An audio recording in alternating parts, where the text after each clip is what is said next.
لاہور پنجاب حکومت نے غیر مسلم برادریوں کو درپیش مسائل اور مسائل کے حل کے لیے معاونت کے لیے اقلیتی مشاورتی کونسل کا نوٹیفکیشن جاری کر دیا ہے۔ انسانی حقوق اور اقلیتی امور کے محکمے کی طرف سے مطلع کردہ 38 رکنی باڈی میں خواتین سمیت ہندو، مسیحی اور سکھ برادریوں کی نمائندگی ہے۔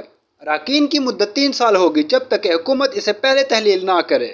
صوبائی وزیر برائے اقلیتی کی سربراہی میں قائم ہونے والے یہ کونسل صوبے بھر میں مقیم مختلف برادریوں کے درمیان رواداری اور بین المذاہب بھائی چارے پر حکومت کو مشورہ دے گی۔ کونسل حکومت کو بنیادی انسانی حقوق اور قانون کے تحت اقلیتی برادریوں کی آزادی کے بارے میں بھی مشورہ دے گی۔ ایڈوائزری پینل میں مسیحی، سکھ اور ہندو برادریوں کی نمائندگی ہوگی۔ نوٹیفکیشن میں مزید کہا گیا کہ کونسل کو اقلیتی برادریوں کی ترقی اور بہبود اور ان کے تعلیمی، روزگار، سماجی، اقتصادی اور سیاسی مواقع میں اضافے کے لیے حکومت کی مدد اور مکمل تعاون حاصل ہوگا۔